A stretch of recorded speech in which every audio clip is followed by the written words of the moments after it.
స్థానిక ఆర్ట్స్ కళాశాల నుంచి లాలా చెరువు వరకు జిల్లా రవాణా శాఖ ఆధ్వర్యంలో సూపర్ జీఎస్టీ సూపర్ సేవింగ్స్ పై నిర్వహించిన అవగాహన ర్యాలీని సిటీ ఎమ్మెల్యే ఆదిరెడ్డి శ్రీనివాస్ జెండా ఊపి ప్రారంభించారు.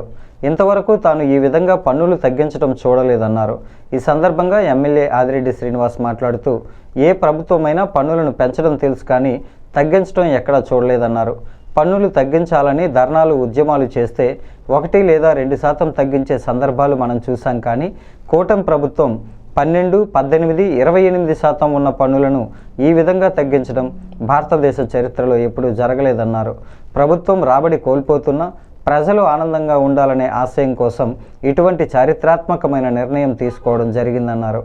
జిల్లా రవాణా అధికారి ఆర్ సురేష్ మాట్లాడుతూ SGSSపై జిల్లా స్థాయిలో చేపట్టిన అవగాహన ప్రచార కార్యక్రమంలో పాల్గొన్న ప్రతి ఒక్కరికి కృతజ్ఞతలు తెలియజేశారు.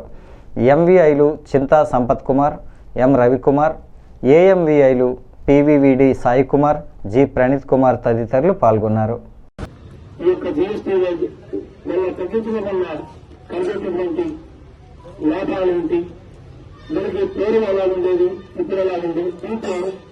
ఈ కార్యక్రమాన్ని అవగాహనలో భాగంగా ఈ రోజు మనకి ఇక్కడ చెప్పడం జరుగుతుంది. అందులో భాగంగానే ఈ రోజు మనం గౌరవ ఎమ్మెల్యే గారు చెప్పిన కార్యక్రమాన్ని ప్రజల్లోకి తీసుకువెళ్లి మన చైతన్యపరచాలి. మీద ఈ చైతన్యపరచడంలో భాగంగా మన ఎమ్మెల్యే గారు ముందుండి నడిపిస్తున్నందుకు చాలా ఆనందంగా ఉంది.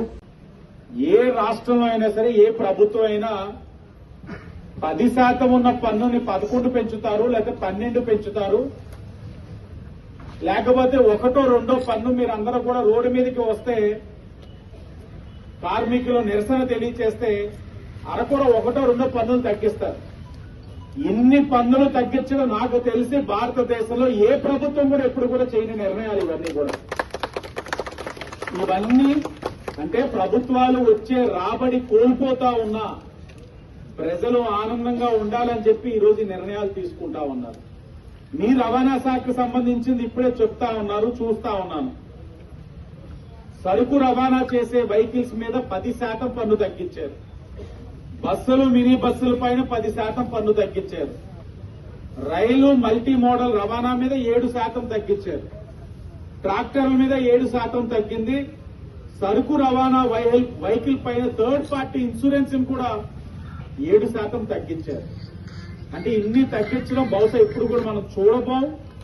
భవిష్యత్తులో ఒకవేళ మరలా ఎలాంటివి జరిగింది అని అంటే అది ముమ్మాటికి కూటమి ప్రభుత్వమే చేయగలదు తప్ప ఇంకెవరో కూడా చేయలేదు. మీరు మొన్ననే మీ అందరికీ కూడా ఈ రాష్ట్ర ప్రభుత్వం మీకు వాహన మిత్ర కింద డబ్బులు జమేయడం జరిగింది.